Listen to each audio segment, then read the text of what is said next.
Thank you, and welcome to How Better Data Can Equip Supervisors and Financial Services Providers to Improve Women's Financial Inclusion.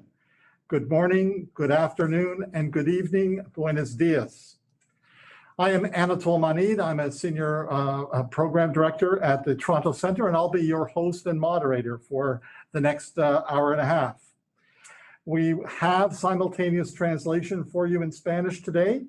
If you look at your taskbar or information bar on Zoom, check for the interpretation button. It looks like a globe. Click it and select the language channel you wish to hear. Our dedicated translator, Monica, will do a great job as always. Thank you for joining us. We hope that you have an enjoyable and meaningful and opportunity to learn from our panelists and team. We have an excellent lineup of panelists and presenters, and you have access to their biographies in the registration page. So when I'm introducing them, I'll only say a few words about each. I'd like to begin with the Toronto Centre President and CEO, Babak Abazadeh. Babak joined Toronto Centre in 2010 when Toronto Centre delivered 19 programs, primarily in banking and insurance supervision. Under his leadership, Toronto Centre programs have now grown to 70 to 80 per year, covering supervision of all sectors, both financial stability and financial inclusion issues. For social distancing purposes, we'll exchange places. Thank you very much, Anatol. Is this the AA meeting? No, I guess there's so many meetings going on. Thank you, everybody. Welcome to Toronto Centre. And it's really my pleasure to be here. Just wanted to note we have about 200 registrants from 30 countries representing basically many letters of the alphabet from Armenia to Zimbabwe and many in between, and about 30 agencies around the world. This morning, I just finished a presentation at the International Conference on Banking Supervision, and the IMF meetings are going on. So this is actually a very impressive number. So I'm honored to launch the USAID Toronto Centre webinar. And a big shout out to Paul Nelson and his colleagues at the USAID. We are so grateful for the generous and timely support of the USAID for this very important project. This global event is a culmination of intensive work by Toronto Centre and its dialogue with regulatory authorities and others in Colombia, Kenya, Peru, and Zambia, as well as in discussions with USAID and their affiliate, Invest. You're going to be exposed to a lot of discussions, some technical, some detailed. I'd like to set a bit of a context about why this project is actually important, because I know we have many people from civil society. We also have people from various governmental agencies and international bodies. Since our establishment in 1998, Toronto Centre has trained more than 13,000 supervisors from 190 jurisdictions to build more stable, inclusive financial systems. We were the first financial supervisory capacity building organization to focus on gender equality. We are grateful to have expert panelists today that come from central banking, financial services supervision, and civil society, representing 3 continents. Their perspectives are timely because over 1 billion women worldwide do not have access to formal financial services. In partnering with USAID for this research, we knew that there is a persistent gender gap between men's and women's usage of financial services, and risks faced by women and men in personal, family, business, and financial decisions are different. There's also insufficient sex disaggregated data on which supervisors and financial service providers, or FSPs, can evaluate and act. Gathering sex disaggregated data can make a difference by better understanding the needs of women and girls, promoting digital inclusion that extends financial services to poor and rural women, and by enabling proportional and risk-based supervisory approaches to requirements like know your client or KYC. Our challenge was to reflect on the role that financial regulators can play in the wider effort to tackle barriers, how technology could help them, and what might get in the way. Today, we're honored to provide you with a glimpse of the results, which will be highlighted in more detail in the final report later this year. Here's a bird's eye view. Financial regulators are playing an important role in shaping and monitoring progress in their nation's financial inclusion strategies. While there has been some impressive progress made, regulators need help to see where a gender dimension can help them deliver their core responsibilities and diagnose what disaggregated data they need to do this. We've seen examples of financial authorities that are encouraging technological innovation in their markets to open up access to new products and new ways of supervision.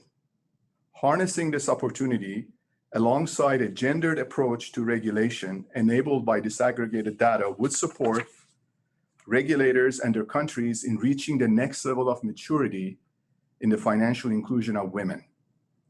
I urge supervisors to be bold in the creation and adoption of digitalized compliance and supervisory tools, as the Superintendencia Financiera de Colombia has done with the Centro de Supervisión Digital. According to the World Bank, financial inclusion is the proportion of individuals and firms that use financial services. However, we have seen many financial authorities, FSPs, and NGOs define financial inclusion in different ways. While each generally touches to some degree on access, the scope of use, and their quality and costs, a patchwork of multiple indicators, even within a country, creates different views of the same population, which can create inefficiencies, mislead, or diffuse inclusion. Coming back to supervision, how does good supervision make a difference? According to the IMF, risks to financial stability increase when access to credit is expanded without proper supervision. Unfortunately, countries with the biggest gap in financial access also tend to have the lowest supervisory quality. We have seen how a crisis can basically roll back all the major gains of a financial inclusion at any period of time. So that's what this is all about. So investing in high quality supervision can pay big dividends as financial inclusion expands. In this context, access to quality disaggregated data may be a key. Moreover, supervisors strike a balance between mitigating risks to financial stability while promoting innovation and protecting consumers. Innovations in RegTech and SupTech can make important contributions to this effort. Our training programs can help supervisors address these challenges. As I bring this to a close, the project work sponsored by USAID dovetails well with Toronto Center's mission for a world where financial systems are stable and accessible to all. We look forward to incorporating the conclusions of this work into our programs on financial literacy, financial inclusion, and technology supervision. We look forward to continuing our work with the USAID in the future. In addition, we're also grateful for the support we received from Global Affairs Canada, CEDA, the IMF, Jersey Overseas Aid, and Comic Relief, who support our mission. And I really would like to thank Anatol. He's really worked very hard to pull this various pieces together. And sometimes I marvel whether his challenge was to line up all the ducks in a row or to just make sure that all the cats are herded properly. So thank you very much. Enjoy the program. For social distancing purposes, I'm going to go back to my office to watch the rest of this proceeding. But thanks again, and enjoy and have a kick-ass program. Bye-bye.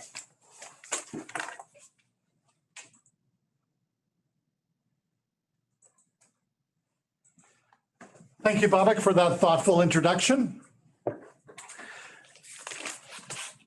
So before we get going, a little work for the audience. We'd like to put up a small poll to determine what the background of the attendees. We know what the registrants are, but to help the panelists focus their comments and questions, tell us about yourself. How do you identify your organization? So the poll is open. Please feel free to, select one. And just as a reminder, if you are looking for interpretation, look for the globe button on the bottom of your screen and select the language channel of your choice.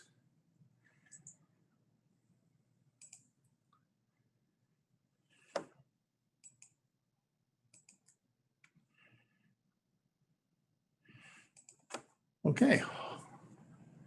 All right, are we ready to go with the results?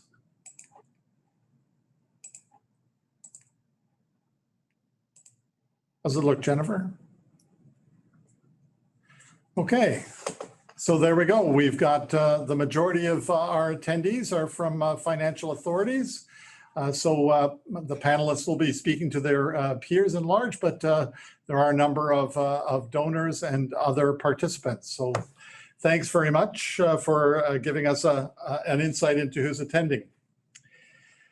Without taking anything away from the work of the panelists and the final report, we're going to give you in this discussion some more context through a short presentation by our project team. These are Toronto Centre program leaders, and their bios are also available on the registration page. But very quickly, from the UK, we have Jennifer Long, who has over 20 years experience as a financial services regulator in Europe and continues as a consultant. She has developed pan-European consumer protection and financial rules, working with over 30 countries. She is also the principal author of our paper. From Zambia, we have Petronella Chigera Dimita, and she is the managing director for the Mustard Seed Authority. She has almost 30 years experience in microfinance and financial inclusion in over 20 countries across Africa, Asia, and Latin America. And she is our expert on financial inclusion and Africa. Ernesto Brodersen is a self-described regulator in recovery.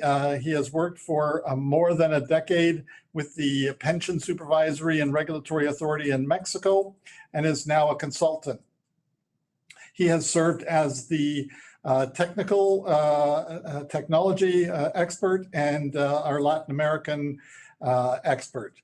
We are also ably assisted in our work today and throughout the project by Jennifer Singh, who makes sure that everything is working well.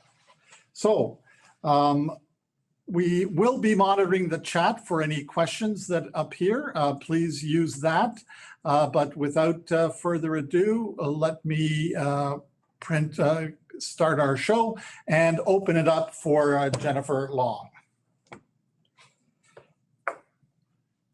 So good morning and good afternoon, everybody. I'm going to give you an introduction to the work that we've been doing and take you through how we approached it and our high-level findings. And Ernesto and Petronella will then tell you a little bit more about some of the particular challenges and enablers that we saw on the ground in Africa and Latin America. So our objectives for this work, first of all, were to understand the collection, analysis and use of sex disaggregated data by financial services regulators to enhance the financial inclusion of women and to work out how RegTech could help. And now for the use part of that, we considered the different aspects in the arrows across the top of the slide. So firstly, we thought about how regulators could use the data in diagnosing problems and prioritizing areas of focus, how they could use it in designing and taking action to address problems they found, and also how it could be used for monitoring the situation or the impact of action taken. And to do that, we considered 6 different dimensions of barriers and enablers, which are shown here in the circles on the right hand side of the slide. And we found as we went through that all of these different dimensions interact to enable the best possible use of sex disaggregated data for inclusion of women. So we'll say a bit more about those as we go through. But first, on the next slide, we'll start by looking at the collection part of the data lifecycle. So if we could have the next slide. Thank you. So we started by looking at whether regulators drew on the sex disaggregated data that was already available, and also then moved on to look at what they collected themselves. There is a lot of relevant SDD which is gathered already by international organisations and in some cases regionally, such as the FinScope surveys in Southern Africa.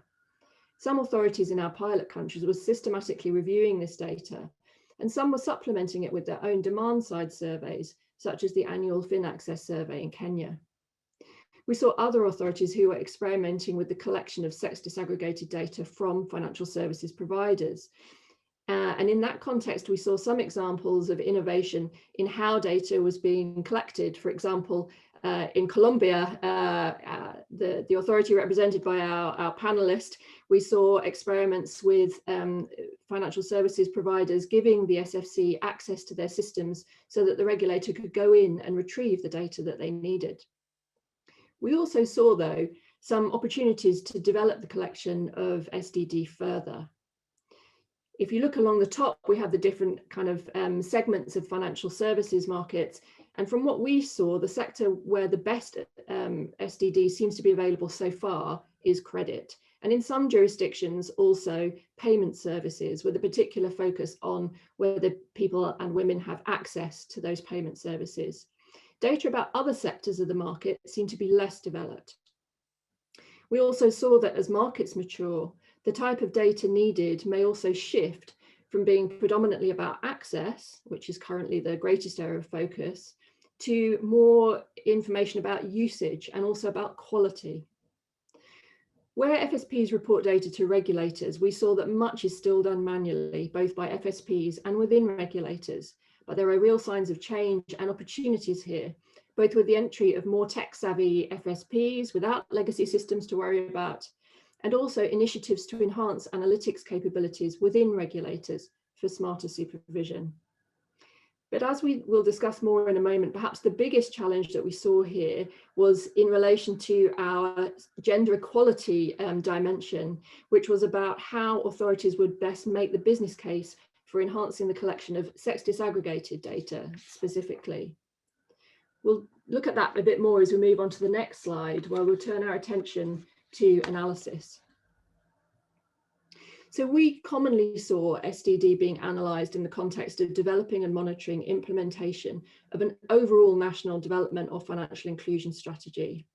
And we saw examples of regulators taking steps to enhance their technical and people capabilities in relation to data analytics generally, for example, by automating routine processing and making the findings easier for end users to interact with and act on day to day.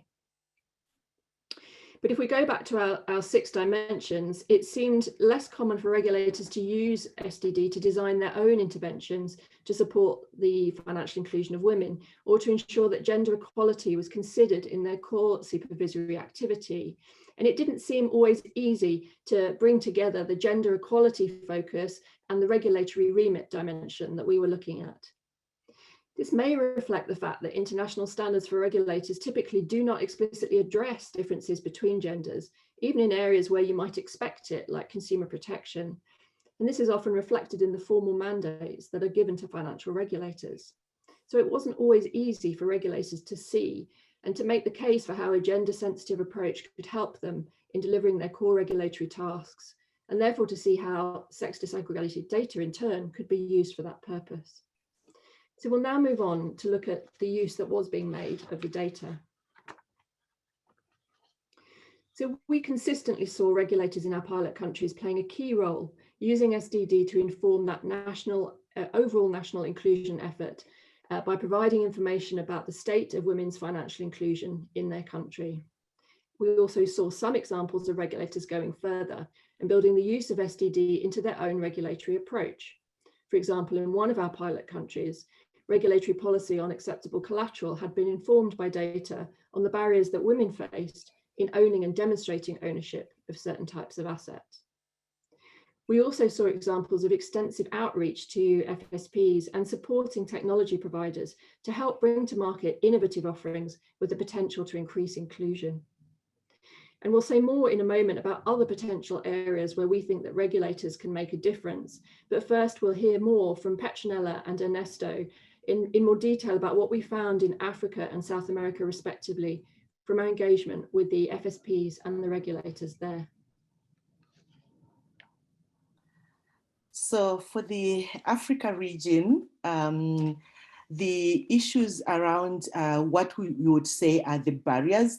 So what we found as key barriers, I would talk about the top 3. These are not the only barriers, but these are the ones I'm focusing on today. So the top 3 barriers that came up were issues around not a commonly shared vision around the business case around sex disaggregated data. So there's no common vision between the FSPs and the regulators in terms of the business case for SDD. So that's still something to be overcome for SDD to become really useful. As the second barrier that we found for the Africa region was around technology. As everybody would appreciate, there are lots of movements towards strengthening technology, but there's still challenges, or there's still areas that are to be built up around strengthening the systems, the capacity, the skills within both the FSPs and the central banks to make it easy for data, particularly the SDD, to be collected and to be analyzed. The third area was to do with the technical capacity of the supervisors. As can be appreciated, and there's a recent study that was done by World Bank, and it's showing what's happening with COVID and with this whole technological drive. Usually the practitioners will move very fast ahead of, almost far ahead of where the regulators are. And so that's something that also the Africa region is grappling with in terms of keeping pace with the rest of the industry. Having said, looked at those barriers, there are opportunities for the use of SDDs. And the first opportunity, as everyone may appreciate, digital has become a key buzzword for Africa. It has really shown how gender gap can be narrowed through the use of digital. And that drive, I think it's an opportunity which, if we ride on it, we could actually leverage it and use SDD even stronger. And there are already a few pilots, which I will talk about, that are already being done. Zambia is doing something with AFI, and they are really looking at the digital products and finding ways of capturing the data and also disaggregating that data by sex, which is a starting point. And we think that's a big opportunity. Secondly, there are pilots around SDD-enabled digital projects that can be scaled up. There are pilots in both countries, in Zambia and Kenya, that could actually be scaled up, and those pilots present an opportunity. And lastly, one of the key challenges for women is around IDs and all these issues around KYC, and it was very heartening to find that in the Africa region, particularly these 2 countries, there are already efforts to work on the electronic IDs, and that could actually accelerate the collection of SDD, particularly because in one of the countries, they're actually looking at collection of the SDD and codifying it by gender, which will make it even easier to sex disaggregate the data, because it's already collected in that format. So those are the key top priorities for Africa. Like I said, this is not everything, but the highlights for today. And I will now turn it over to Ernesto to then talk about the South America experience. Ernesto? Thank you, Petronella. And thank you, Jennifer and Anatol. Well, within the Latin America region, a national financial inclusion strategy has already been put in place. And even if there are no specific gender focus, there are clear objectives and which have been established as part of the national financial inclusion strategy. Gender-specific information has been collected by authorities and which has been historically focused on credit. But however, for instance, in the Colombian case, credit data is further used to prevent excessive data, for instance, which is something that Jennifer was also mentioning on the quality, on supporting the adequacy or the quality of the financial services in general. Financial service providers indicate that there are more structural challenges related to labor market and infrastructure to improve financial inclusion. And sex disaggregated data would support their efforts in understanding how better to provide financial services and map market opportunities for them. And while these challenges may be overwhelming, these present opportunities for the use of segregated data and increased financial inclusion. There are already efforts underway within some of these jurisdictions that take stock of these the data assets that already exist as part of the supervisors. Like in the case of Colombia, there is more. There is a greater need and focus to improve the data that is already gathered and create greater analytical capacity towards improving supervision and supporting the industry in reducing these coverage gaps. Different financial services supervision methodologies have historically existed, and going strictly from prudential supervision to a micro level supervision within the financial services.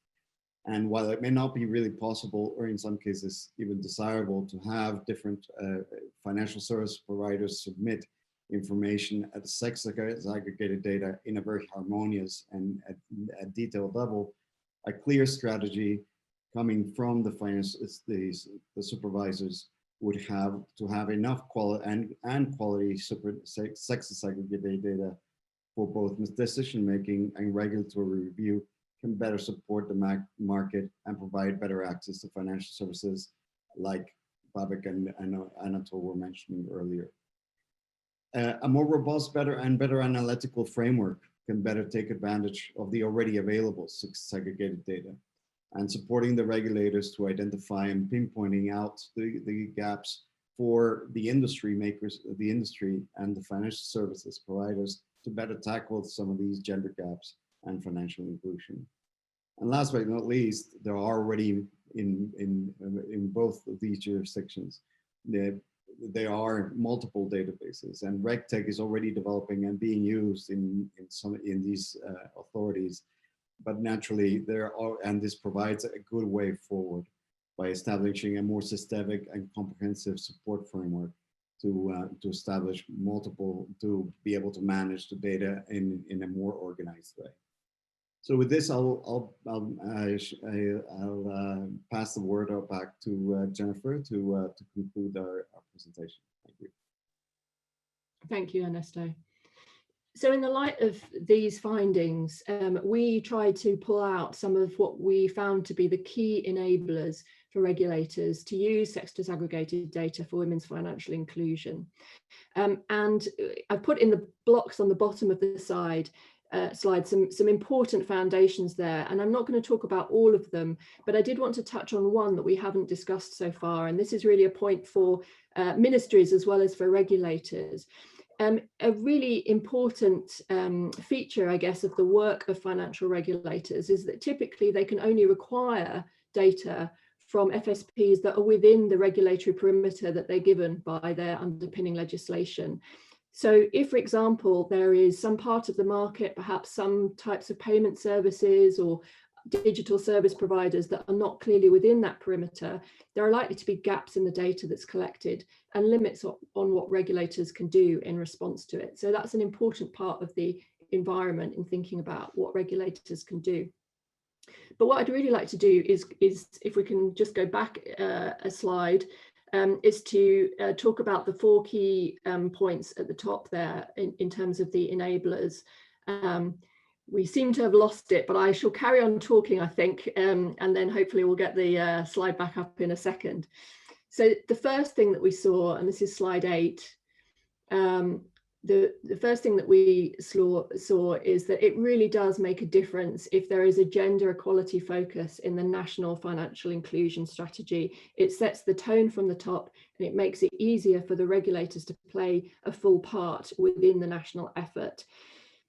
This kind of effort can also then be underpinned by tools which help regulators and indeed other public authorities in walking the walk on gender equality themselves, perhaps by setting targets for the proportion of female senior management within the regulator itself, perhaps within FSPs as well, or also requiring equalities impact assessments of new policies before they're implemented.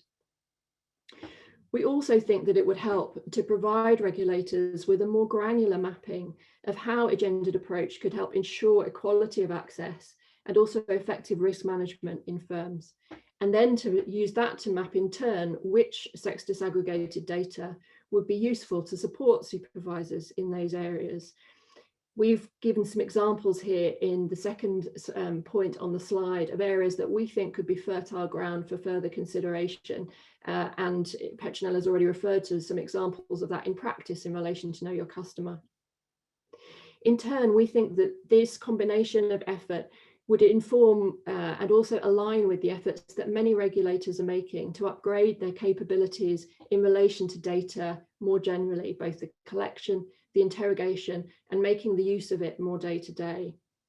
So I hope that the regulators among you will find some useful pointers here, and we're really looking forward to getting your feedback and also hearing the insights from the panelists. So I'll hand back with that to Anatol. Thank you.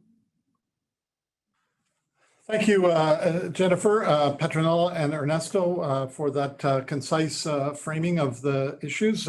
We hope this is a bit of a teaser, and we will be publishing our report later this year. Watch for an announcement in late November. We're going to now speak with our panelists, the main event. And so you have the panelists' bios, and we've asked them to make a short introductory comment. So first, going from east to west, Frida Tamba, the Director of Non-Bank Financial Institution Supervision at the Bank of Zambia. The Bank of Zambia is a longtime friend and partner of the Toronto Centre, and she is a highly qualified person to speak on this matter, as she is responsible for the implementation of the bank's financial inclusion strategy.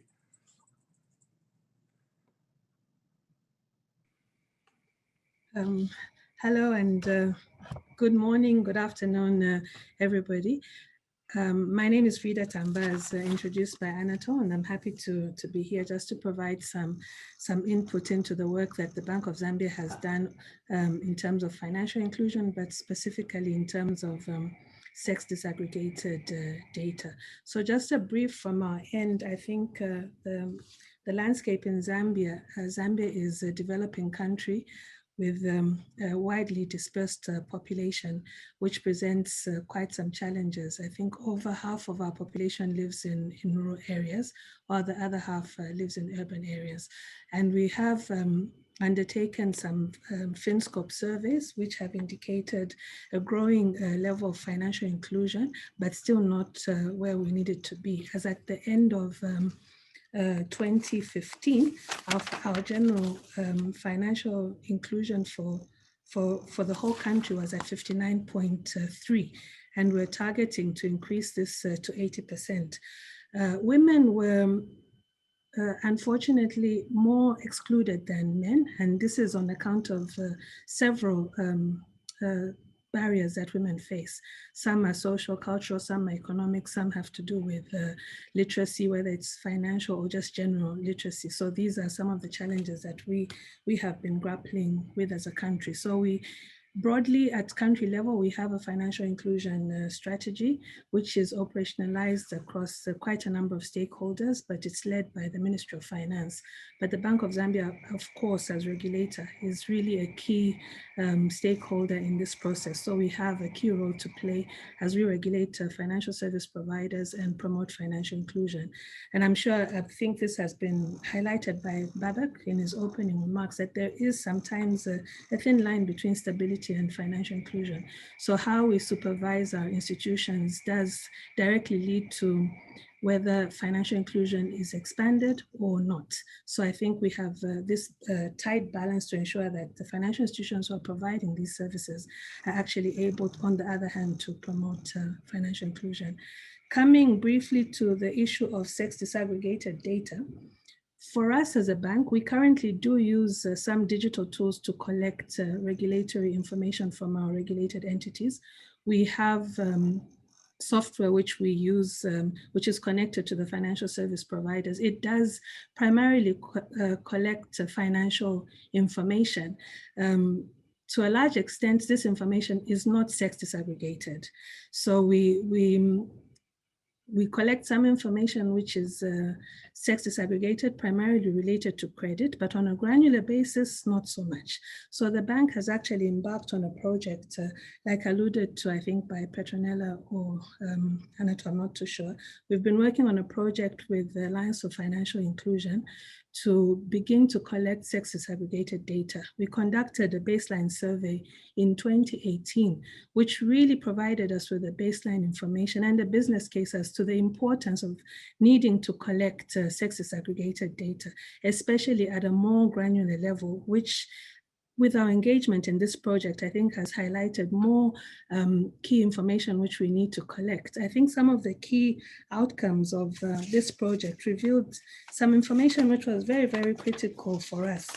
First of all, generally there's a low availability of sex disaggregated data on 2 points. Some of the financial service providers may not have the infrastructure to provide this disaggregated data, but there's also been no regulatory push for this data to be provided.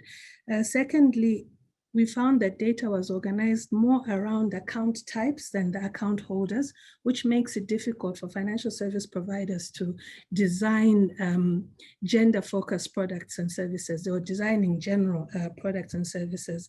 Then again, we found that there was a lack of diversity even within the governance of the financial institutions. We found that maybe at entry level, there was quite a balanced diversity in terms of gender, but this is within the financial service providers, but as we go further up the scale, senior management, I think we're looking at maybe 30% and even lower at board management. So this actually brought out all these issues. One very important finding was that women are actually better savers than men. And secondly, they also have a better repayment behavior than men. So if this information is available to the wider sector, I think then we see financial service providers being able to design products and services which are targeted to females and which does provide a business case for the financial service provider. I think one more thing, just as an opener, is the issue of digital financial services. I think it's been highlighted that we do see the potential of DFS to grow because it's able to be utilized by low-income earners, particularly women. So this is an area where we see potential, but again, being able to disaggregate the use of DFS between men and women is very important because women do face specific barriers which men may not necessarily face. Maybe one or two in Zambia is even access to mobile phones, for example. I think women, because they're dependent on men as primary income earners, may not have access to a phone solely to themselves. So this has presented a challenge and some work is being done with this. The other issue, maybe not specifically to women, but does influence women more, is the issue of literacy and computer literacy. So to what extent do we then as regulators and ensure that there's consumer protection specifically for women, but also that other stakeholders are able to provide the tools that women need. I think, Anatol, just as an opener, maybe that's what I can say for now, and I think we'll go into the discussion as we progress. Thank you. That was great, Frida. Thank you very much. And now going to the Western Hemisphere and North America, Mayeda El-Zagobi is a 20-year leader in the financial inclusion space and civil society advocate. She is the managing director of the Center for Financial Inclusion and just completed a successful Financial Inclusion Week. Mayeda. Thank you so much. Thanks to the Toronto Center for inviting the Center for Financial Inclusion, or CFI, to participate in this important panel. For those of you who don't know CFI, we are an independent think tank and we advocate for and advance research and knowledge linked to inclusive finance generally, serving those who are currently not served by the formal financial system.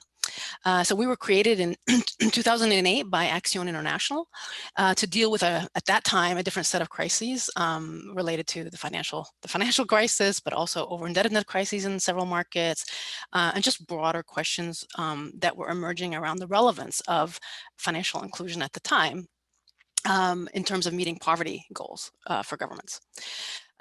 So very excited to be here to talk about this important topic of sex disaggregated data. And it's wonderful to see it on the Toronto Center's agenda, and that there's so many regulators and supervisors who are actually interested in the topic and have elevated this topic at the global level.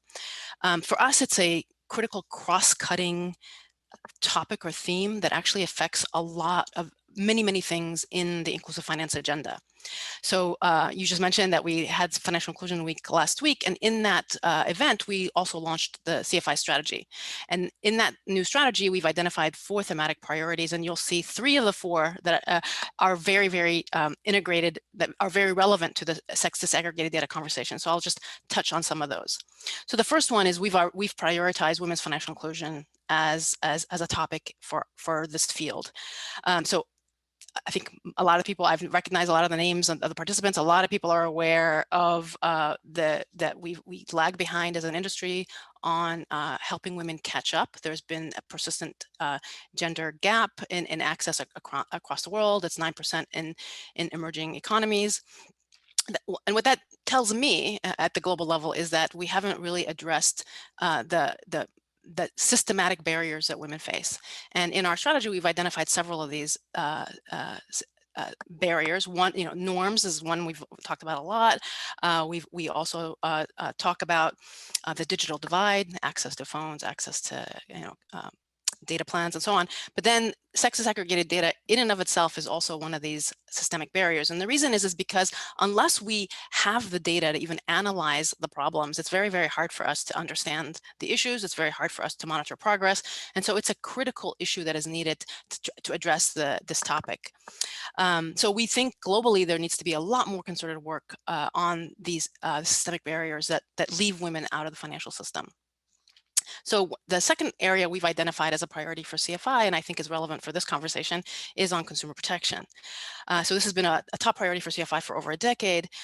Where we are focusing today is really around how do we understand some of the new risks that are emerging, as part of the business models that are being created through this digital economy that we're all in today. And then not only the risks, but also what are the tools that supervisors have to actually monitor these risks and to make some decisions based on what they're seeing in the market. So in this, we've identified and flagged SupTech as a key priority topic in the consumer protection space, because we feel that it's a more advanced approach to really understand and nuance the risks that different consumer groups face, particularly women. So we think that this is a key area that, for example, traditional methods for understanding consumer risks may miss, where clients themselves are discussing the risks they face. They will not have that big picture view that SupTech can reveal. So a third priority that we've identified is around data opportunities and risks. And we all recognize that the digital economy is creating enormous data trails, and that this can actually create huge opportunities for us as an industry to reach excluded groups. But by the same token, groups that may not have the data trails or certain data can reveal things about people that can be used to discriminate against them. And therefore, this is a really critical issue. And so we feel that we need to have sex disaggregated data to understand how data is used and whether it is actually unintentionally discriminating against women. And so that's part of the role of the supervisor, is to use that data to diagnose discrimination, to diagnose other issues that are happening. And then, of course, in the regulator's role is to actually put up the guardrails for how data should be used in the first place. And then help set the kind of rules of the game, let's call it that, for data privacy, data security, and all the other pieces around how data is governed at FSPs or with fintechs or other providers. So we've also identified a fourth topic, which does not touch on the discussion at this panel. I'll just mention it, and that's just climate change and the role of financial services to address adaptation and risk mitigation. But I will end here, and I have, I'm sure there'll be a lot more to say on all these issues later in the conversation. Thank you. Thank you, Mayetta. And the chat is starting to pick up. The topics that you and Frida have talked about so far are generating some interest. And so I'm now, y por último, pero no menos importante, last but not least, Juliana Lagos Camargo is the Research, Innovation and Development Director at the Superintendencia Financiera de Colombia, and the SFC is a longtime development partner of the Toronto Centre as well. So, buenos días. Hola, buenos días a todos. De nuevo, Anatol, muchas gracias. Como lo dices, somos un socio y ustedes nos han acompañado en muchos de los proyectos en los cuales la superintendencia ha transformado los procesos de supervisión. Creo que desde el año 2004, si no estoy mal, hemos venido trabajando de la mano. Entonces, muchísimas gracias por este espacio. Coincido con lo que han mencionado Frida y Mayada. Creo que desde la perspectiva de la inclusión financiera, es de la mayor importancia empezar a reconocer las particularidades de algunos segmentos poblacionales, como lo puede ser en este caso hombres y mujeres.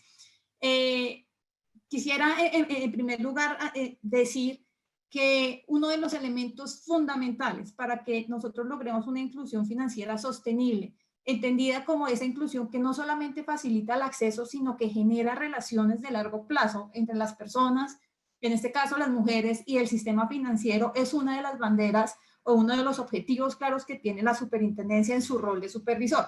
Sin embargo, somos conscientes que solos no podemos hacer esta tarea porque cada una de las autoridades tiene un rol particular en este ejercicio.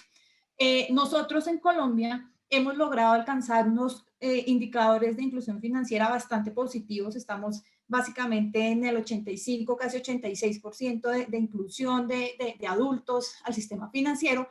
Sin embargo, hemos encontrado una serie de necesidades que parten de la necesidad, valga la redundancia, de contar con información mucho más granular que nos permita focalizar los esfuerzos de inclusión. Estos esfuerzos, como lo manifiesto, tienen que conectar demasiadas autoridades. Por ejemplo, están los ministerios, quienes apalancan la política pública. Desde el 2006 en Colombia tenemos una política de inclusión financiera que promovió el gobierno nacional con el objetivo claro de que los servicios financieros formales llegaran a los rincones más apartados de este país.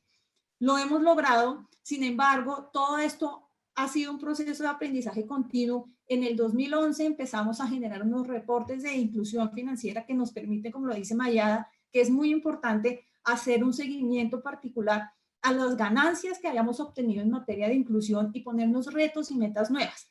En el año 2015 empezamos a incluir unos reportes de demanda, porque consideramos que ya no era suficiente estar evaluando solamente los temas de acceso, sino también que era muy importante considerar qué estaba esperando el consumidor, qué están esperando las poblaciones de la prestación de servicios financieros y qué percibían. Esto nos ha llevado a encontrar unos resultados bastante reveladores, como por ejemplo, que si bien en Colombia no vemos una brecha evidente en el acceso a productos del sistema financiero por parte de hombres y mujeres, porque los porcentajes son bastante similares, estamos hablando de un 48 versus un 52, no es una brecha bastante amplia. Lo que sí estamos viendo es que las características particulares del uso de los servicios financieros por parte de hombres y mujeres sí es diferente. De allí surge esa necesidad de empezar a evaluar cuáles son esas diferencias o dónde se encuentran esas diferencias en la composición de los productos financieros entre hombres y mujeres. Esto nos lleva a un tema muy relevante y es, no solamente se trata de determinar si el producto financiero está dirigido a un hombre o a una mujer. Esa información se ha empezado a recabar o a obtener de las diferentes fuentes de información. Sin embargo, nos estamos enfrentando a una necesidad de ir más allá, algo más comportamental. No solamente basta saber unas estadísticas bastante descriptivas que nos dejan ver unas grandes brechas, sino nos toca ahondar en en las razones por las cuales estas brechas se están dando. Entonces, en ese sentido, lograr tener una mayor granularidad, lograr entender cuáles son las variables que constituyen el comportamiento diferencial entre hombres y mujeres resulta de la mayor relevancia, porque solamente así vamos a poder entender cuál es el producto que se tiene que diseñar a estas poblaciones. Es importante, por ejemplo, casos como los siguientes.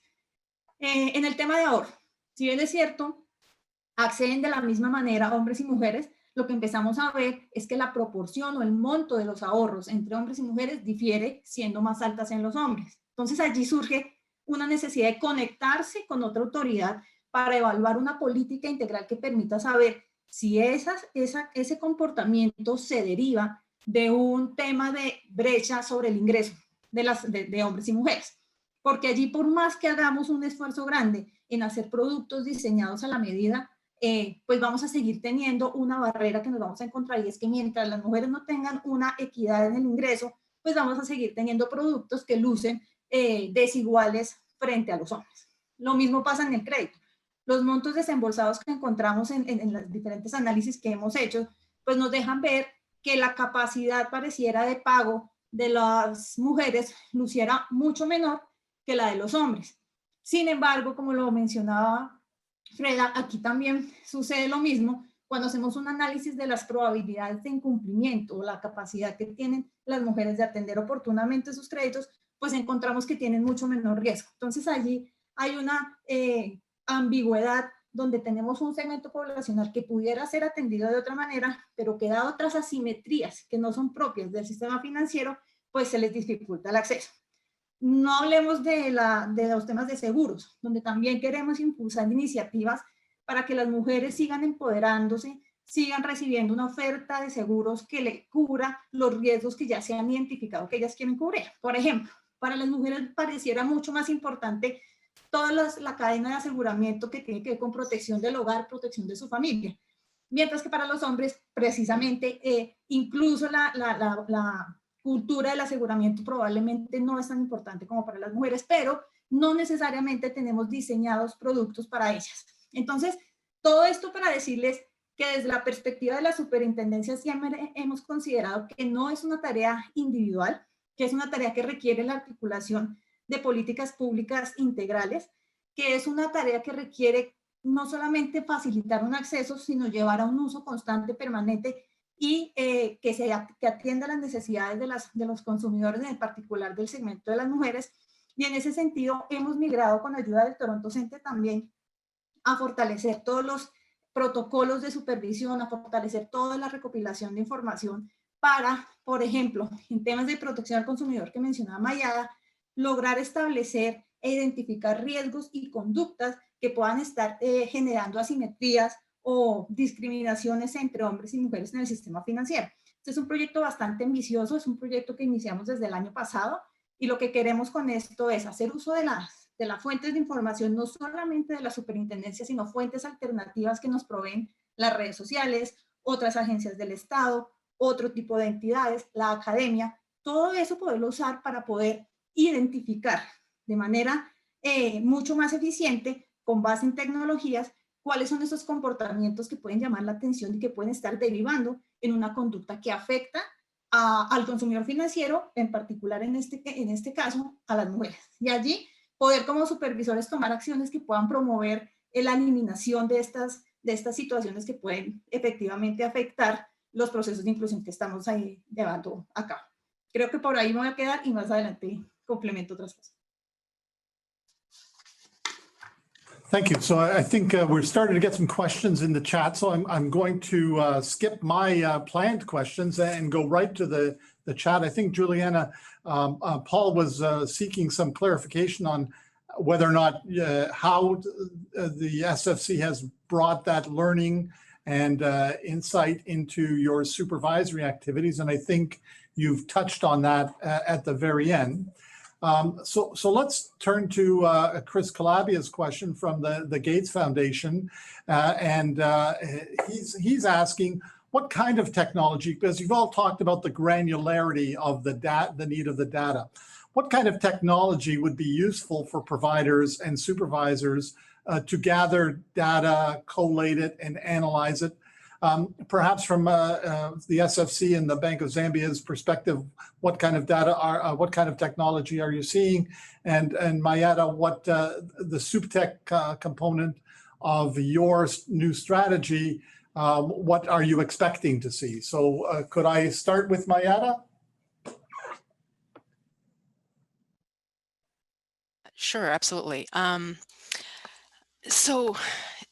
Actually, you know, one of the things that I found that I was hoping would come out in this conversation is some of the work that R2A has been doing, which is a facility that was USAID was one of the funders of, and Gates Foundation has been a funder of, and Omidyar as well. And that facility was an interesting opportunity to uncover some of the potential technologies that can be used by regulators and supervisors. And so we've been looking at specifically what has come out of it on the consumer protection side. And for example, we had one of the sessions we had last week was we featured a chatbot that was done, that was commissioned and done for the Central Bank of the Philippines to get complaints from consumers directly to the central bank. And that is giving them a visibility on things that they never had before. For example, specifically where are risks happening in terms of specific agents, in terms of specific consumers, segments of consumers, and so on. So those are the kinds of things that we see there's huge potential to uncover many, many more. In this particular conversation we had last week, we only really talked about the customer complaints aspect of the technology, but we do think that there's other applications. However, in consumer protection, let alone there's many, many other applications in terms of just collecting data from FSPs and, you know, the RegTech side of things and the compliance side of things. But we think that competitions or other facilities like R2A or expanding R2A are great ways to actually uncover a lot more of the technologies that could support this work. Speak about the technology that the SFC has employed.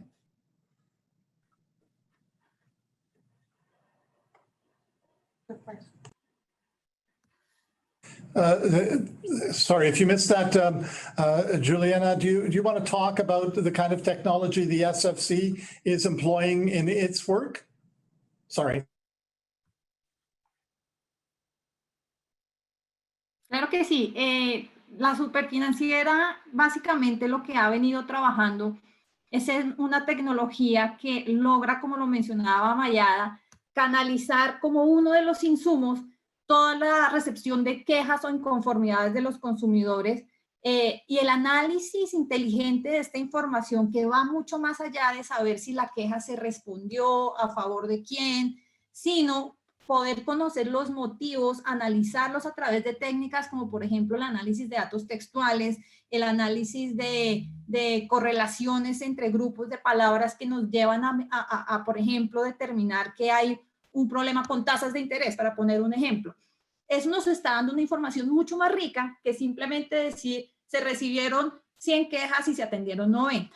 Con ese tipo de información y tecnologías estadísticas que se derivan de todos los procesos analíticos que hoy por hoy son tan usados en la industria financiera y en otras industrias, estamos nosotros tratando de optimizar el uso de información para determinar lo que les mencionaba hace un rato, que son las conductas.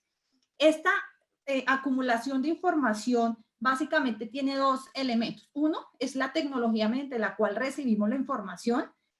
Anteriormente, en la superintendencia, digamos, los procesos para la recepción de información eran unos procesos tecnológicos un poquito tortuosos, un poquito difíciles, en la medida en que eran unos canales específicos por donde las entidades financieras nos remitían unos archivos, muchas veces demasiado pesados, que eran un poco difíciles de leer y no necesariamente tenían un análisis muy específico dentro de la superintendencia.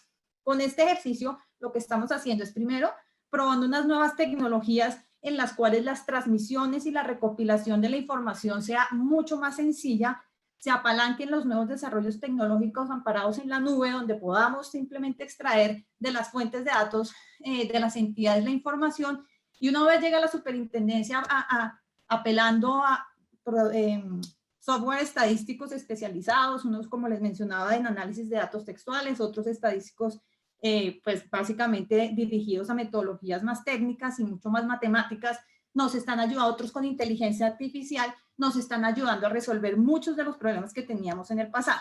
Hoy tenemos, por ejemplo, un lector que lo que hace es cuando recibe las quejas de los consumidores, tiene la capacidad de identificar y leer palabras claves que nos dejan ver a nosotros dónde focalizar el problema y dónde poder dirigir la acción de supervisión. Eso es uno de los elementos que estamos utilizando dentro de esta nueva forma de evaluar la protección al consumidor, que se aleja totalmente de solamente las quejas, sino que va en búsqueda de prácticas o conductas inadecuadas. Otro de los elementos es toda la recopilación que se está haciendo de la información de las redes sociales. Pues en Colombia, y me imagino que en muchos de sus países, es muy común que las personas ya no necesariamente acuden a su supervisor a poner una queja, sino básicamente en las redes sociales comunican sus inconformidades y todo lo que están sintiendo frente al sistema financiero y otros temas. Entonces, esa información resultó ser muy valiosa para poder tipificar y encontrar algunas prácticas que nos han llevado a tomar algunas acciones importantes. Ahora bien, de manera, y eso fue además coincidencial, dentro de los análisis que se alejan un poco de la información de los consumidores, sino que va más a la información de las entidades, también hemos encontrado alertas que nos han ayudado a focalizar esfuerzos para proteger al consumidor financiero. Por ejemplo, si nosotros empezamos a ver un comportamiento desigual en términos de las tasas de interés que se están cobrando los créditos, y allí, por ejemplo, esto es una idea porque no lo estamos haciendo aún, empezamos a ver unas brechas de tasa entre hombres y mujeres, pues allí probablemente pudiéramos tomar algún tipo de acción o evaluar, hacer un estudio y profundizar para ver si efectivamente allí se está presentando alguna práctica o es un tema efectivamente de riesgo y de mercado. Esta es como la forma como estamos tratando de renovar y modernizar la estructura de supervisión de conductas en la superintendencia.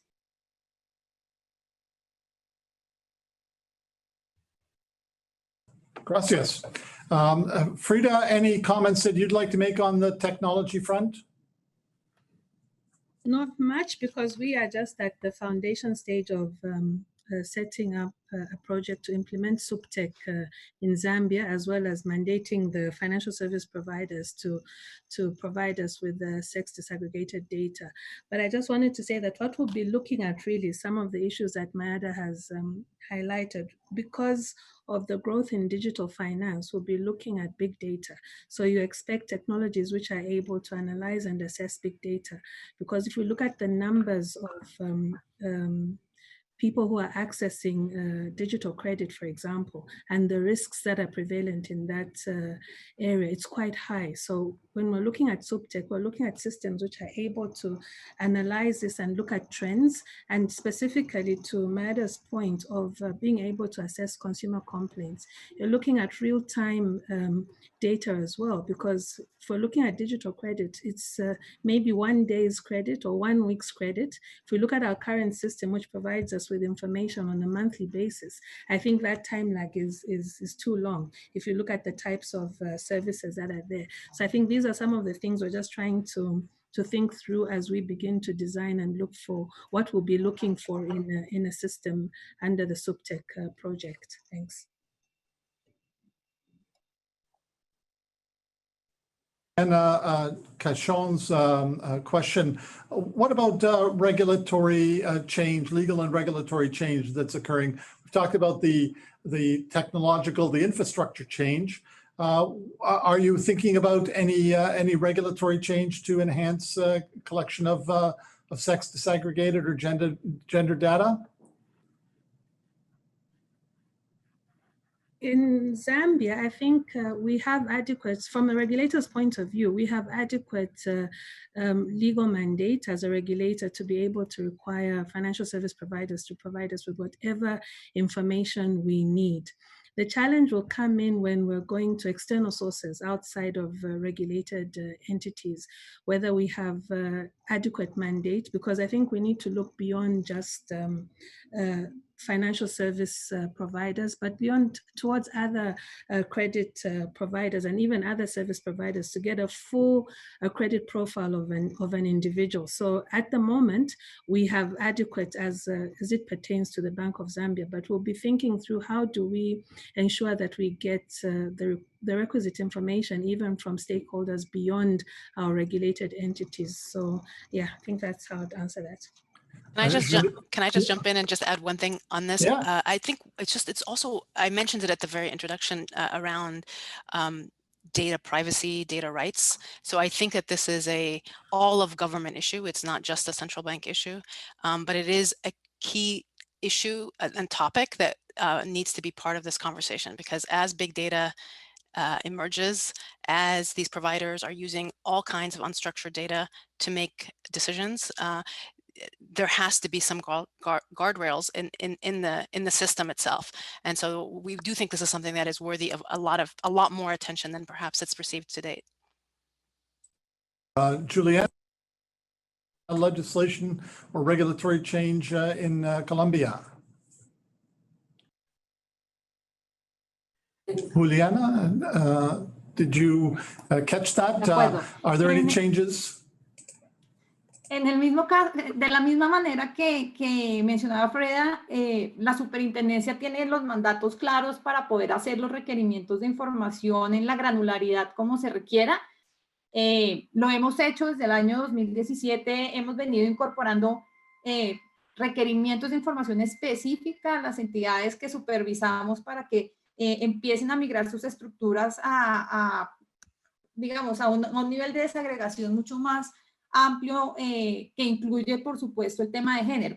Sin embargo, coincido con lo que menciona Mayada. Aquí, por ejemplo, tenemos un gran reto y es cómo desde la supervisión y la regulación y la política pública logramos el acceso a unas bases de datos que cuenten con calidad, que cuenten con unos mecanismos que permitan abrir la información y que pueda ser consultada por digamos, no solamente por los proveedores de servicios financieros, sino por los mismos hacedores de política pública. En esa medida, nosotros dentro de la Comisión Intersectorial para la Inclusión Financiera, pues promovemos ese tipo de iniciativas como hoy por hoy se habla del Open Banking, pero eso es un solo pedazo de la película donde solamente estamos hablando de la provisión de servicios financieros, pero cuando estamos hablando de un enfoque mucho más estructural, digamos, para identificar lo que las mujeres necesitan dentro de la provisión de servicios financieros, sí vamos a necesitar unos cambios regulatorios de mucho mayor nivel que los que puede ejecutar el supervisor. Nosotros no solamente vía regulación o supervisión logramos como modificar algunas tendencias, también tenemos otros mecanismos como por ejemplo, y lo hemos hecho así en varios frentes, como digamos la publicación de prácticas adecuadas en el sistema, y nos ha funcionado muy bien en la medida en que las prácticas que nosotros como supervisor consideramos que son buenas para el sistema, sin necesidad de ser una norma, sin necesidad de ser una regulación, han tenido como una acogida importante en el sistema financiero, de manera tal que Anatol, yo te diría que la regulación está dada, la regulación es lo suficientemente amplia, de hecho no presenta en estricto sentido barreras de género, sin embargo lo que tenemos es que ser unos promotores y unos facilitadores de la inclusión, y eso lo podemos hacer a partir de, como te menciono, unas guías de buenas prácticas. Ustedes nos han ayudado en algunas oportunidades a hacer estas guías, y así hemos ido como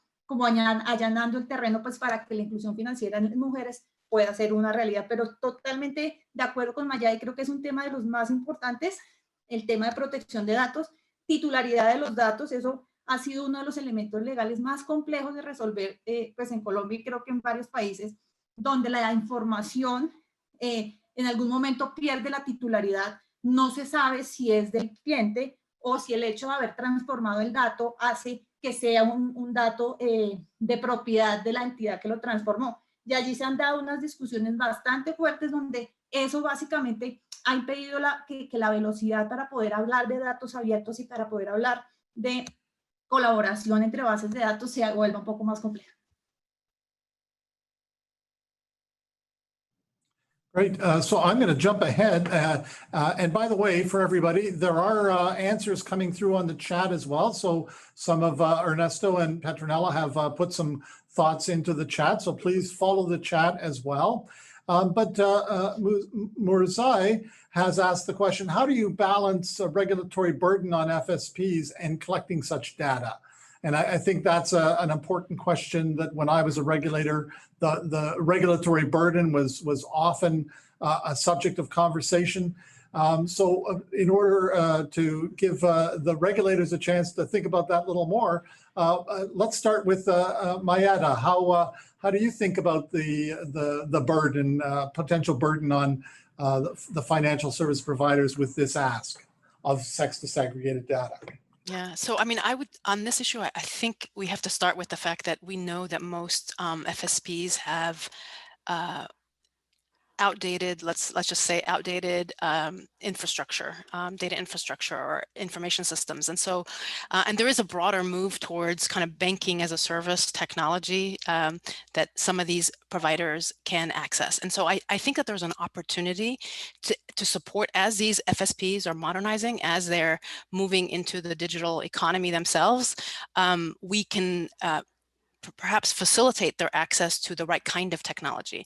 And this is where I think that there's a role for possibly donors, possibly the regulators and supervisors to encourage more of these providers as they're making there's these big decisions, IT decisions, that we steer them in the direction where they are already getting access to the kind of technology that would actually reduce their compliance burden, reduce their reporting burden. So to me, this issue actually is an opportunity, it's more of an opportunity to use technology to reduce the burden of compliance and reporting, rather than say, well, it's too big of a hurdle for FSPs to jump, let's not require it. I actually think you can require it, and at the same time, try to channel them to the right technology that will make it easier for them. Okay. Juliana, Frida, any thoughts on regulatory burden? Sí, sí. Okay, let's Yo go creo, with Juliana. Anatol, Yeah. discúlpame, que la carga regulatoria hoy por hoy se está reevaluando, y se está reevaluando bajo una premisa de poder permitir la experimentación. Todas estas dinámicas de los sandbox regulatorios y los sandbox de supervisión en el caso de Colombia que iniciamos por esta modalidad, nos ha permitido precisamente eso, o sea, como poder poner a prueba si efectivamente la regulación resulta ser una barrera para la provisión de servicios financieros, y en esa medida hemos abierto espacios pues, para que las entidades financieras y no financieras puedan ensayar algún tipo de iniciativa, y allí nosotros podemos empezar a evidenciar en la práctica cuáles son esos requerimientos regulatorios que pudieran ser flexibilizados o pudieran ser eliminados en caso de ser una barrera que no tiene ningún sentido mantener. Entonces, creo que la mentalidad de muchos de los supervisores de la región y reguladores ha estado tratando de migrar a lo que nosotros llamamos regular no por sospecha, sino realmente focalizados en la práctica, en los riesgos que de verdad se están dando, y como ustedes lo saben, dentro de los procesos que hemos trabajado de supervisión basada en riesgo, es también algo mucho más proporcional. Entonces, creo yo que las regulaciones sí están tendiendo a cambiar, a pesar de que son suficientemente amplias, y hay otras que terminan siendo un poco más enfocadas para tratar de promover comportamientos favorables en la industria financiera.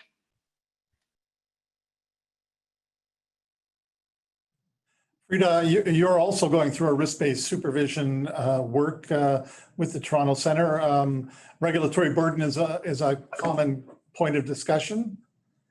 Yes, indeed. And I think really technology can be the solution to this, because what we have found in Zambia is whenever we needed additional information, we'd maybe have to design either a specific return or something. But because we currently do have an application, what we then do is just add this on to what is already existing. And then the institutions will report at one go you know, for all the regulators' requirements. So when you have technology, I think it's easier to be able to reduce this burden, because if it's manual, obviously you need to fill in this and fill in this and fill in that. So I think I really see SupTech and RegTech as a solution to this.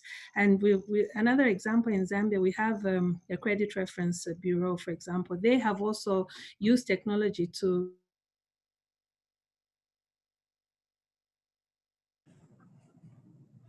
Frida's going to come back in a second. So we see this as a way in which. We've got you back. Sorry. Yeah, we missed the last little bit of your talk. Oh, sorry. No, I was just concluding that, of course, the technology is going to help ease this regulatory burden on financial service providers. Yes. Okay. So this is going to be a little bit of a controversial question, but it comes from one of sort of leveraging one of the audience questions. Are we relying too much on sex disaggregated data? Is there an overestimate of its value in helping regulators in particular? So I'll let whoever wants to kick that one off first. Okay, Frida. Yeah, I was just trying to answer the question in the chat. So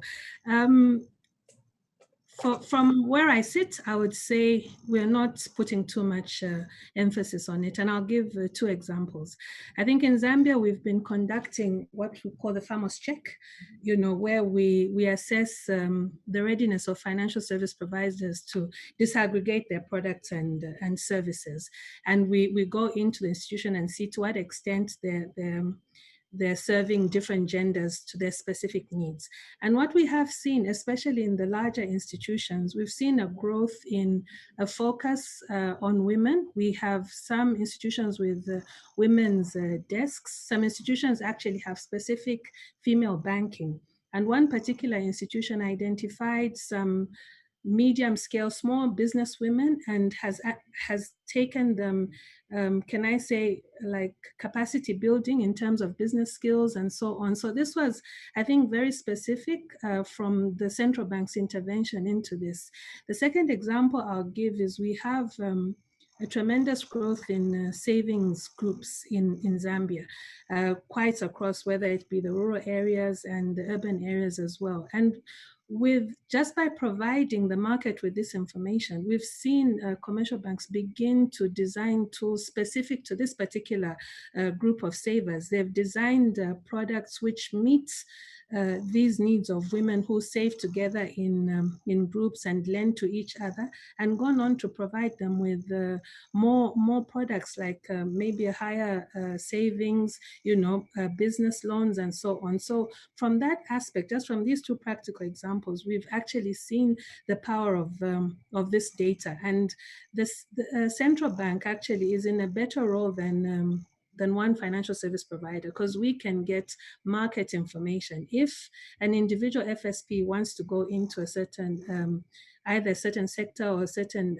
market they want to venture into, they can access this holistic information which the central bank has, which it has collected across a wide variety of financial service providers. So this will help them make informed decisions into going into certain markets. So I would say, yes, there's a lot to talk about, but I think this information is actually being used practically by FSPs to provide more consumer-centric products and services to the market. Thank you. Can I jump in on this? Because you were next on my list. Oh, okay, great. I mean, I actually think Jennifer's and the team's framework is really useful because you know, there's the collection of the data, so that's one piece of it, but it's certainly insufficient. And I think that's what the person is talking about, which is how do you get to the analysis and the use, and this is where the data itself, without the capability to analyze, without the right people to analyze, without the technology to make it useful for you,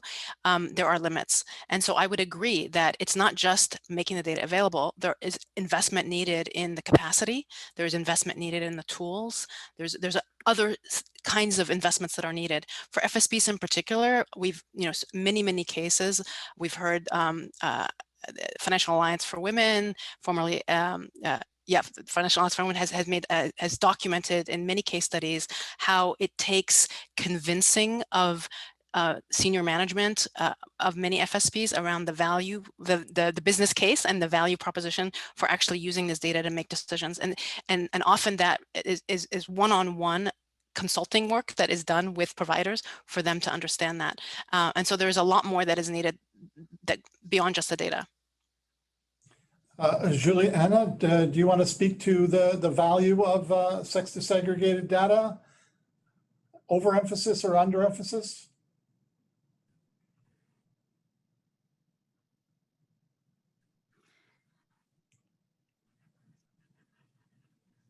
Waiting for Claro the que sí, translation. yo personalmente creo que para los países de la región pues son muy necesarios. Probablemente eso tiene que ver, como también lo mencionaba Frida cuando nos hacía como un pequeño resumen de las características poblacionales, pues en nuestros países es una necesidad.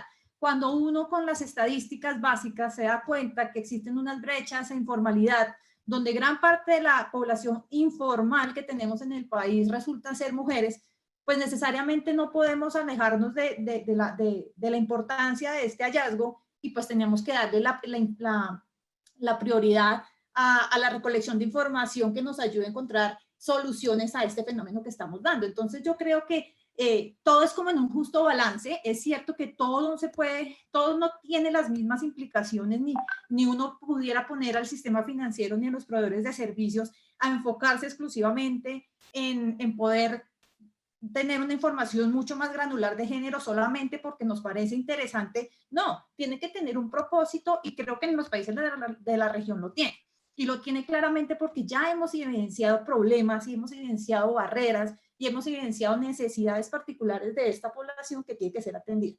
Thank you, ladies. So a question, what should organizations like Toronto Centre and USAID, what should they be focusing on? How can our resources add to this over and above what we're of course doing today? But what can we add to the work that you need to do and focus?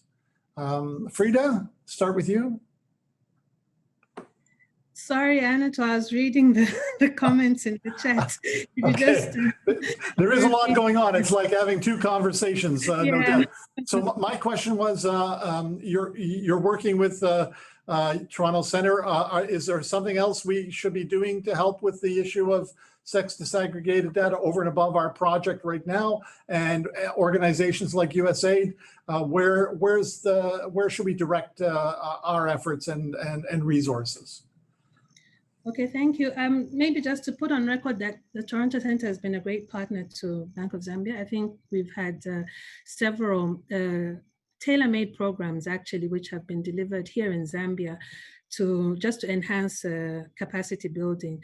I think with regard to sex disaggregated data, the project which we're undertaking, actually this project came at a very good time because we're just about to roll out our own mandatory collection of STD from FSPs. So we benefited from this in terms of including more indicators. I think we had maybe broad level indicators, but we're going down to granular indicators such as even use of credits, values and specific to women and men and what other issues we needed to look for. So this was really a great project for us and very well timed. I think it's going to help us as we go forward collecting STD. In terms of going forward, I think the issue really is now around technology. I think the capacity of supervisors has been more on the analytical side and maybe the financial analysis side and economic capacity. But as we begin to see this growth in fintech, in digital credit, we begin to look that there's another skill set which is required to effectively supervise FSP. So I think this is where the direction should be, because if all the data is generated and analyzed by technology, what skill set do you need in the supervisor to ensure that this information is well utilized, focused towards the entity, but even towards a broader objective objectives like increasing financial inclusion specifically for women. So I think we need to just see how we can build capacity in this specific skill set. Thank you. Thank you. That's a great answer. Juliana? Gracias, Anatol. Sí, coincido totalmente. El Toronto ha sido realmente para nosotros en Colombia un aliado estratégico en la transformación de la supervisión de la superintendencia. Nosotros hemos visto con muy buenos resultados todo el acompañamiento y la formación de capacidades en los supervisores. Yo creo que lograr juntar dos mundos en los cuales ustedes traen unas tecnologías de supervisión muy eficientes, muy prospectivas, muy basadas en riesgo, que se logran adaptar a las realidades de los países como Colombia y de la región, ha sido una sinergia bastante poderosa porque nos ha permitido llevar a la práctica y a la realidad muchas ideas.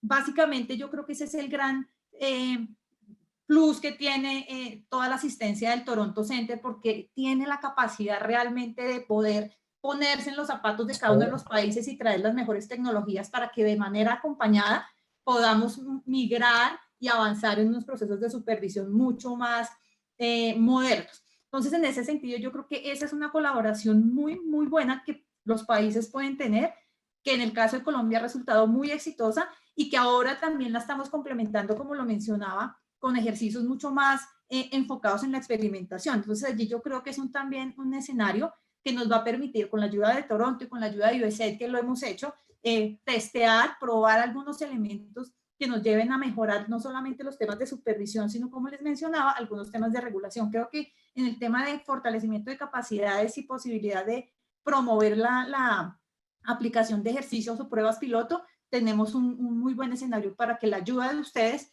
apalanque y promueva todos estos temas de inclusión financiera, en particular en el segmento de la mujer.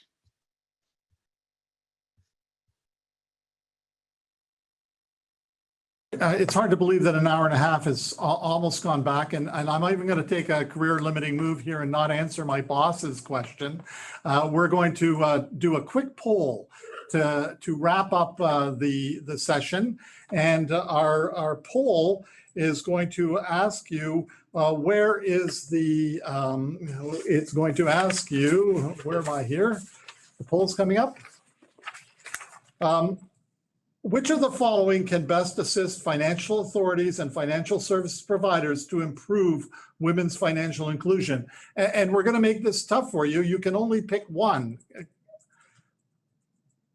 Here we go. So let's wrap up. The poll is for wrapping up. Is it coming? You've got the poll. It's in both Spanish and English, so that's good. Again, which of the following can best assist financial authorities and FSPs, financial service providers, to improve women's financial inclusion? More technology, more data, more proportional supervision, gender mainstreaming of international standards, case studies on how to use FSP, or SDD, sorry. So we're going to take another 20 seconds and close the poll down.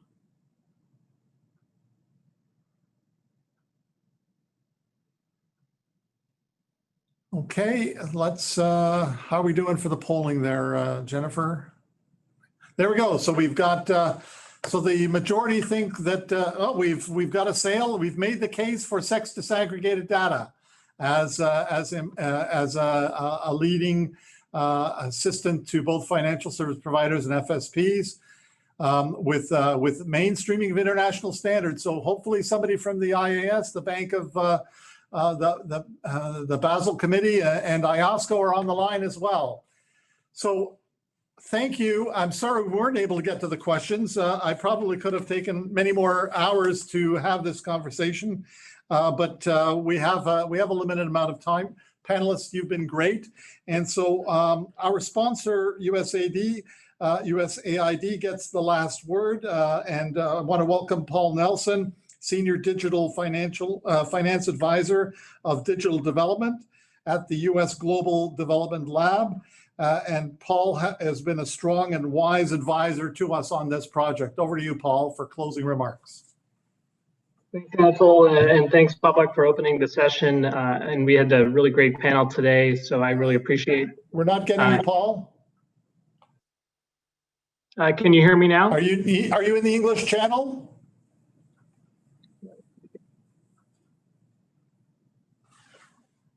All right. How about that? Okay, we get a bit of an echo if you've got two devices open. All right. Just 1 second. All right, how about that? That's good? We're good. All right, great.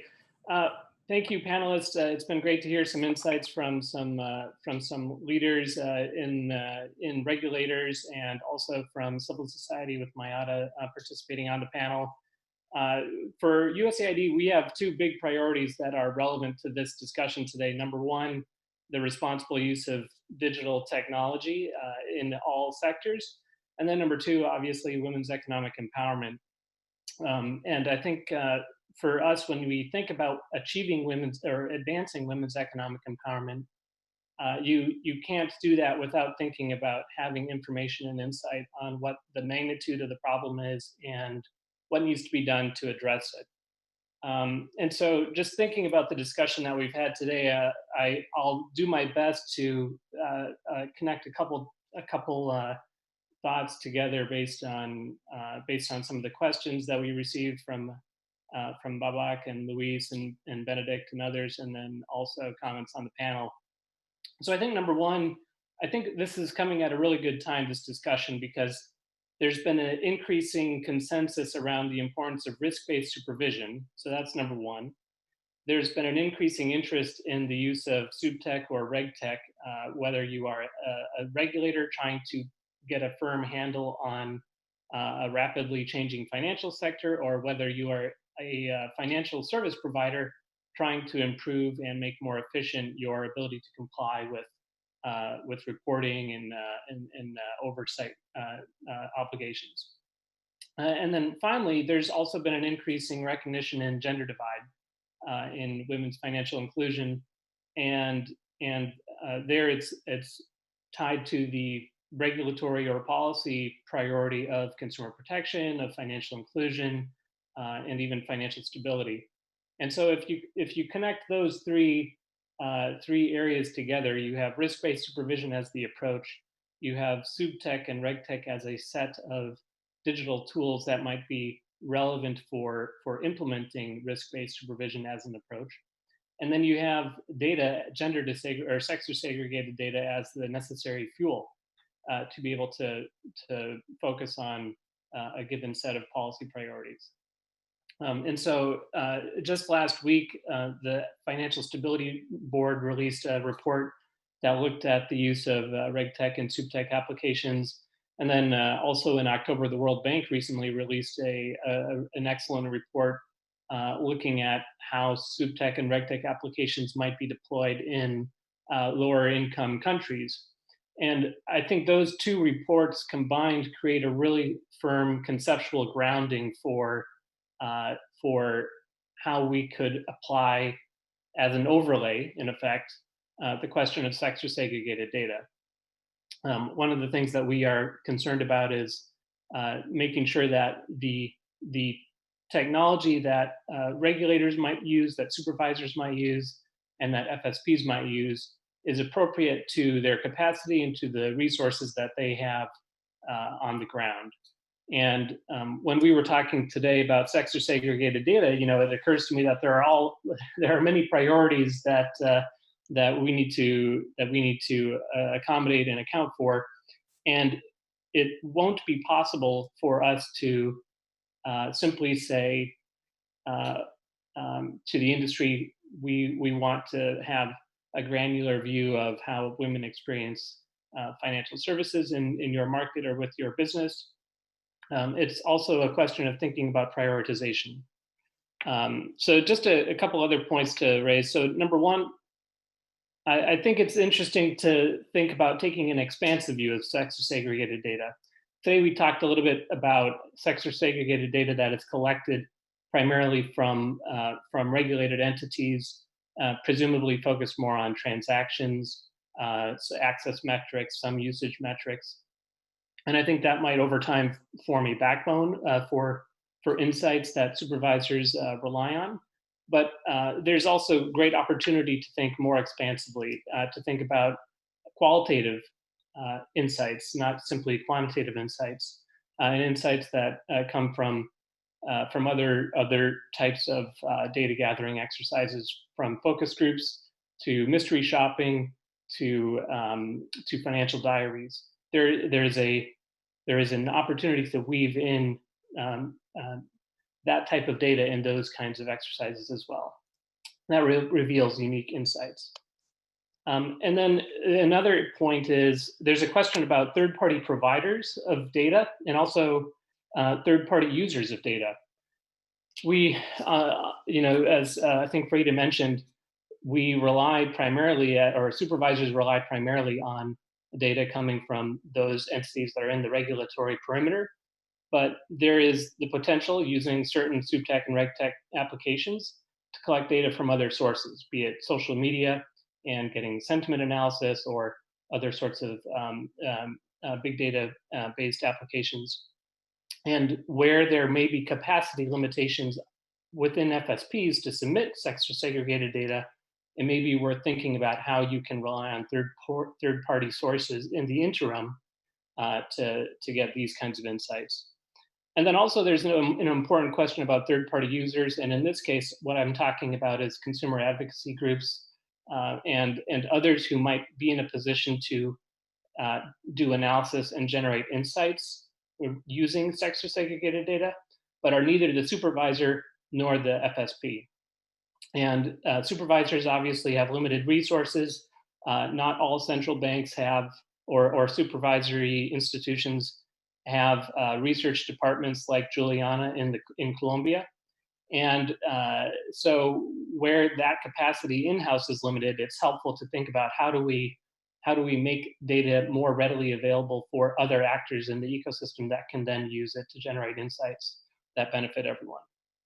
And then lastly, there's a question of prioritization. And here it's a question of, are there areas where it's possible to make what you could describe as trivial adjustments to desegregate data by sex? And are there other types of insights that would require a rethink, that would require a lot, or basically open up many other questions that need to be addressed first? And I think one example there is if you think about agents, agent level data is often not something that supervisors have much insight on, and yet agent level fraud or agent level harassment or agent level problems with transactions are often where you can observe challenges that women face in using financial services.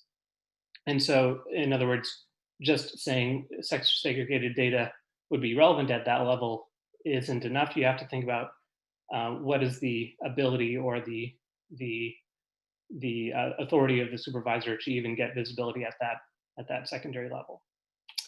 So with that, I think there is an interesting issue also about fintech as an area where people generally assume that if you're a fintech company, you're awash in data, you're likely very savvy about using data.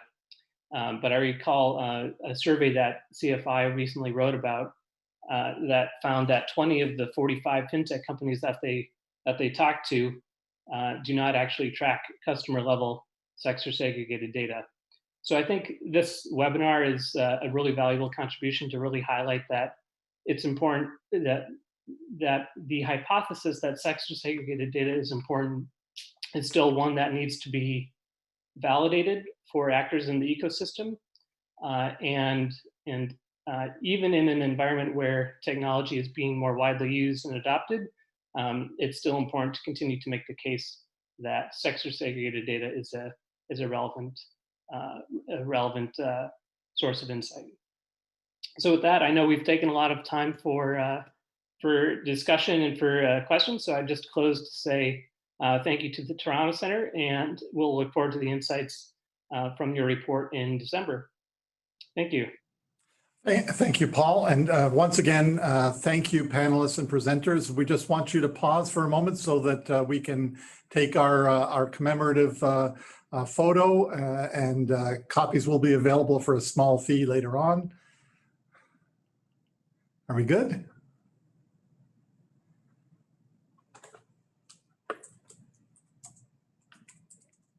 Okay. We're good. Thank you very much. A great job. We're tremendous. I can't thank you all enough, and hope we'll have an opportunity to work together again soon. And we will be sharing the advanced copy of the report with the companies, with the authorities. And Mayetta, thank you for your contribution. It was an interesting perspective that we hadn't had in the panel before. So I appreciate your participation. And Paul, as always, thanks for USAID support.